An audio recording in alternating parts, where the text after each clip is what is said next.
আজকে server down, সেই মানসিক যন্ত্রণায় তিনি বারবার ভুগেছেন এবং প্রকাশও করেছেন আমাদেরকে। আমাকে খুব লাগছে, বিরক্ত বোধ লাগছে কাজ করতে, তাই বলতো। তা আমি অসুবিধা হয়েছে, এত টেনশন লাগছে, তাই বলতো। দ্বিতীয় ওপর থেকে চাপ আসতো যে এই টাইমের মধ্যে শেষ করতে হবে, এই টাইমের মধ্যে ডিজিটাইজেশন করতে হবে।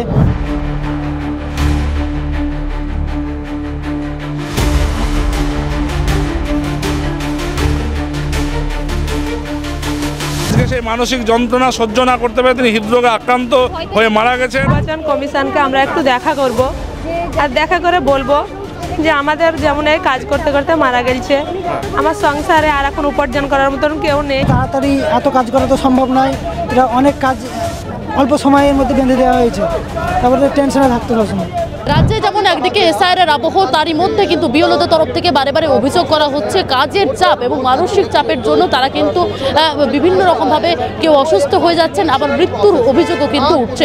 ইতিমধ্যে মুর্শিদাবাদের খড়গ্রামে যে ঘটনা ঘটেছে, বৃহস্পতিবার জাকির হোসেন যে বিএলও, তার মৃত্যু ঘটেছে মানসিক কাজের জন্য। এমনটাই কিন্তু চাপ বৃদ্ধি হয়েছে, মানসিক চাপ বৃদ্ধি হয়েছে, এমনটাই অভিযোগ করছেন মৃতের পরিবারের সদস্যরা। তারা ইতিমধ্যে শনিবার এসেছেন, বিএলও যে অধিকার মঞ্চ তাদের সঙ্গে তারা জমায়েত হয়েছেন এবং ইতিমধ্যে সিওর সঙ্গে তারা দেখা করার জন্য সরাসরি এসেছেন। তবে সিওর সঙ্গে তাদের এখনো পর্যন্ত সাক্ষাতের যে ব্যবস্থা তা কিন্তু হয়নি, তার জন্য সিও দপ্তরের সামনে তারা সরাসরি বিক্ষোভ দেখাচ্ছেন এবং ঠিক আমার পিছনে অবস্থানে বসে পড়েছেন। কি দাবি রাখছেন এই যে মৃতের পরিবারের সদস্যরা, সরাসরি আপনাদের শোনাবো। আপনারা সংবাদ মাধ্যমে জানেন যে পরশুদিনকে রাত্রি 45 নাগাদ আমার দাদা জাকির হোসেন, তিনি আমাদের খড়গ্রাম বিধানসভার অন্তর্গত 14 নম্বর যে দীঘা বুথ, সেই বুথে বিএলও হিসাবে কর্মরত ছিলেন। তিনি আজকে যে এসআইআর, যে আমাদের নির্বাচন কমিশনের যে অপরিকল্পিত, আজকে সেই 1 মাসের মধ্যে সময় বেঁধে দিয়েছে, সেই মাসের মধ্যে ফর্ম বিলি করা এবং ফর্ম রিসিভ করে সেটা আপলোড করা, আজকে সার্ভার ডাউন, সেই মানসিক যন্ত্রণায় তিনি বারবার ভুগেছেন এবং প্রকাশও করেছেন আমাদেরকে। আজকে সেই মানসিক যন্ত্রণা সহ্য না করতে পেরে তিনি হৃদরোগে আক্রান্ত হয়ে মারা গেছেন।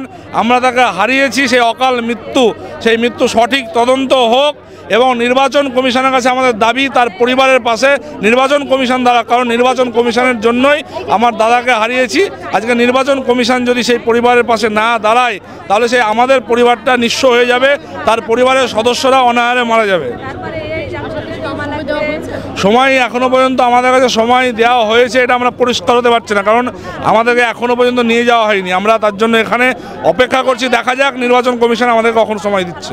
আমি মৃত্যু পরিচয়ে ওয়াইফ হয়ে আমরা গ্রাম থেকে এসেছি।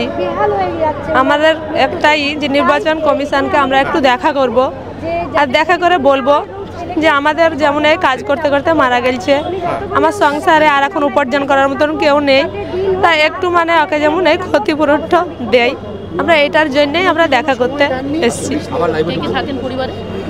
আমার 2 ছেলে আছে, মেয়ে আছে। আমার কাজের চাপ ছিল।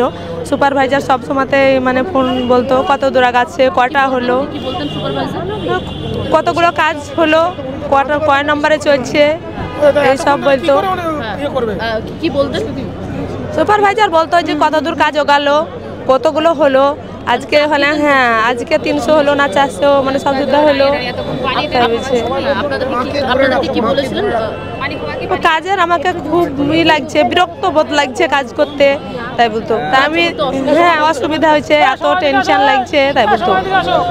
তাও বলতাম যে তুমি কেন কাজ নিলে, তাও বলতো যে 4 বছর এখনো চাকরি আছে, 5 বছর কাজ না নিলে আমাকে অসুবিধা করবে, আমাকে বরখাস্ত করবে চাকরি থেকে, এইরকম বলতো।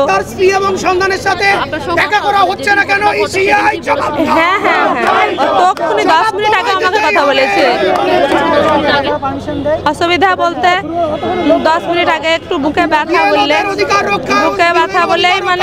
তখনই খাবার টাবার সবই খেয়ে আছে। না, শরীর এমন খারাপ ছিল না, ডায়াবেটিসের রোগী ছিল, 10 বছর থেকে ডায়াবেটিসটা ছিল। হঠাৎ করে একটু বুকে ব্যথা বলে কাশতে কাশতে কাজটাই আর মানে হাতটা বাড়িতে হয়ে গেছিল, টাইম পাইনি তো, টাইম পাই। স্যার কথা আমাদেরকে প্রতিদিনই জানাতো যে মানে কমিশনের তরফ থেকে অ্যাডমিনিস্ট্রেটিভের তরফে চাপ দেওয়া হচ্ছে, আপনারা ওনাকে জানিয়েছিলেন? চাপ কে দিত? চাপ কাজের সময় কে চাপ দিত? চাপ দিত, ওপর থেকে চাপ আসতো যে এই টাইমের মধ্যে শেষ করতে হবে, এই টাইমের মধ্যে ডিজিটাইজেশন করতে হবে, কিন্তু ঠিকভাবে অ্যাপ চলতো না, যার কারণে টেনশনে ভুগত। সেই ওপর মহলে জানিয়েছিলেন যে উনি ফোন ব্যবহার করতে পারেন না বা অ্যাপ চলছে না?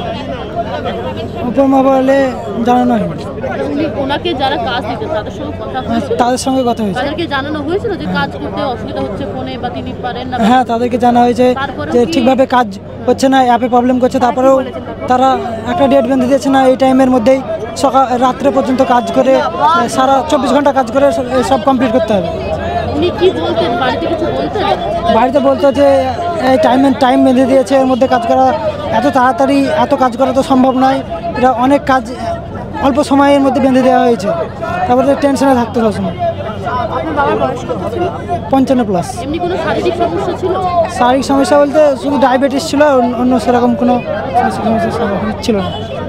আমি যেটা জিজ্ঞেস করছি, মানে আপনার বাবা যে ফোন ব্যবহার করতে পারেন না, এত কাজ শেষ করা সম্ভব নয়, যারা কাজ দিয়েছে তাদেরকে জানিয়েছিল?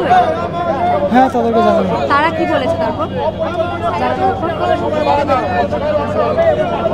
তারা ব্যাপারটা দেখেননি কারণ? না, এখন কি চাইছেন? সিওর কাছে কি চাইছেন? সিওর সঙ্গে এখন দেখা করতে চাইছি। কি বলবেন? কি দাবি রাখছেন? আমরা ক্ষতিপূরণের দাবি রাখছি।